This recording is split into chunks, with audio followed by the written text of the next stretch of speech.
Friends, welcome to our channel. இன்னைக்கு நாம பார்க்க போகிறது சூப்பரான ஒரு ரெசிபி தான். வாங்க வீடியோக்குள்ளே போகலாம். நான் இப்போ எடுத்திருக்கிறது வந்து ஒயிட் சாக்லேட் எடுத்திருக்கேன். ஒயிட் சாக்லேட்டு, பாதாம், டெசிகேட்டட் கோகனட், இது மூணு வச்சு சிம்பிளாக ஒரு ஈஸியான ஒரு ஸ்வீட் பண்ணலாம். எப்படி அப்படிங்கிறத பார்க்கலாம்.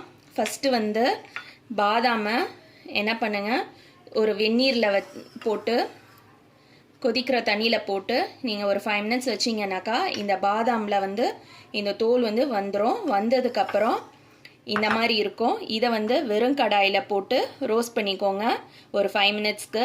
இதை அந்த பக்கம் வச்சுக்கலாம். நெக்ஸ்ட்டு வந்து இந்த ஒயிட் சாக்லேட்டை நம்ம மெல்ட் பண்ணிடணும். மெல்ட் பண்ணுறதுக்கு அவன் இருந்ததுன்னா அவனில் மெல்ட் பண்ணுங்கள். அப்படி அவன் இல்லைனாக்கா டபுள் பாயிலிங் மெத்தடில் ஸ்டவ்வில் மெல்ட் பண்ணிக்கோங்க. மெல்ட் பண்ணினா இந்த மாதிரி இருக்கும். இதில் நாம் வந்து ஃப்ரெஷ் க்ரீம் ஆட் பண்ணணும். ஃப்ரெஷ் க்ரீம் வந்து சாக்லேட் வந்து கொஞ்சம் ஆறி இருக்கணும். சூடாக இருக்கும்போது ஆட் பண்ணாதீங்க. அளவுகள் எல்லாமே வந்து நான் டிஸ்கிரிப்ஷனில் கொடுக்குறேன், பார்த்து தெரிஞ்சுக்கோங்க. இது ரெண்டையும் நல்லா மிக்ஸ் பண்ணணும். ஒரு 5 minutes மிக்ஸ் பண்ணோம்னாக்கா ரெண்டும் சேர்ந்துடும்.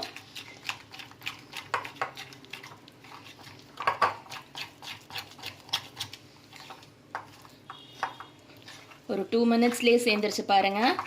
இந்த அளவுக்கு இருக்கணும். இதை ஒரு சைடு வச்சுக்கலாம். நம்மளோடது இது ரெடி ஆயிடுச்சு. இது வந்து மார்க்கெட்டில் எல்லா இடத்துலையுமே கிடைக்கும். ஃபெரரோஸ் ரோசர் அப்படிங்கிற ஒரு சாக்லேட்டில் கூட இந்த இது வச்சு கொடுப்பாங்க. இந்த மாதிரி இருக்கும். இப்போ நம்ம இந்த சாக்லேட்டில் ஃபஸ்ட்டு இதை கொஞ்சமாக ஆட் பண்ணிக்கலாம்.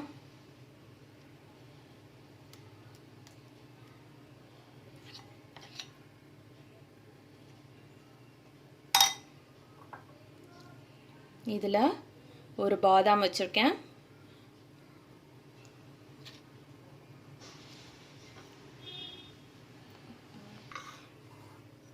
பாதாம் வச்சுட்டு இதை இப்படி வச்சுக்கலாம். இன்னும் ஒரு இதுலேயும் கொஞ்சமாக அந்த க்ரீம் ஆட் பண்ணிக்கலாம். இது வந்து ஒயிட் கனாஷு. நார்மலாக டார்க் சாக்லேட்டில் பண்ணுவோம், அதே மாதிரி தான். இதை எடுத்து இதில் இப்படி வச்சு மூடிடணும். இது மாதிரி மூடிட்டு நான் எல்லாத்தையும் காட்டுறேன். இப்போது நம்மளோட பால்ஸ் வந்து ரெடி ஆயிடுச்சு. இந்த மாதிரி உள்ளது இந்த மாதிரி வச்சுட்டு இதை அப்படி வச்சுக்கலாம் ஒரு சைடு. இந்த மாதிரி உங்களுக்கு வேஃபர் கப்பு வேணும் அப்படின்னாக்கா பேக்கரி ஐட்டம் எல்லாமே விற்கிற கடையில் போய் வாங்குங்க. அப்படி இல்லைன்னா ஆன்லைனில் கூட இருக்கும், செக் பண்ணி பார்த்து வாங்குங்க. இப்போ இது ரெண்டும் நம்ம க்ரீம் வச்சாச்சு, ஒரு இதில் பாதாம் வச்சாச்சு. இதை அப்படி கவர் பண்ணிவிட்டு இதை இந்த சைடு வச்சிடலாம். இது ஒரு பக்கம் இருக்கும்போது ஒரு அவன் ப்ரூஃப் பவுலில் மறுபடியும் ஒயிட் சாக்லேட் எடுத்து மெல்ட் பண்ணிக்கலாம். நான் மெல்ட் பண்ணிவிட்டு காட்டுறேன். நம்ம இப்போ ரெடி பண்ணி வச்சுருக்க இந்த பால்ஸை மெல்ட் பண்ணி வச்சுருக்க இந்த சாக்லேட்டில் டிப் பண்ணணும்.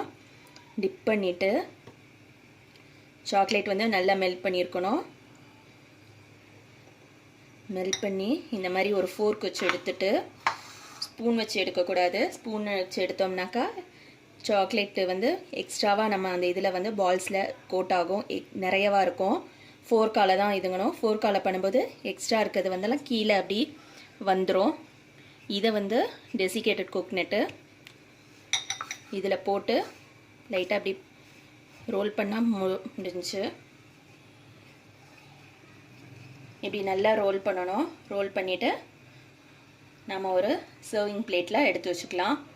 இதே மாதிரி நான் எல்லாத்தையும் பண்ணிவிட்டு உங்களுக்கு நான் காட்டுறேன்.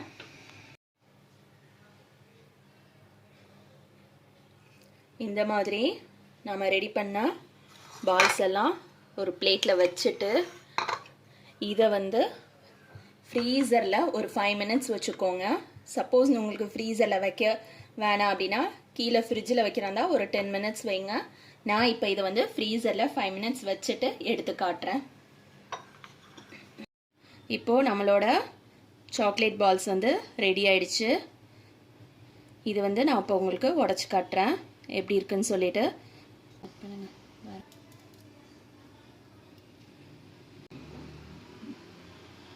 நம்மளோட கோகோனட் பால்ஸ் வந்து ரெடி ஆயிடுச்சு. நல்ல கிறிஸ்பியாக இருக்கும். இங்கே பாருங்கள், நான் உடச்சி காட்டுறேன் எந்த அளவுக்கு கிறிஸ்பியாக இருக்குன்னு பாருங்கள். இதே மாதிரி நீங்களும் உங்கள் வீட்டில் செஞ்சு சாப்பிடுங்க. தேங்க்ஸ் ஃபார் வாட்சிங்.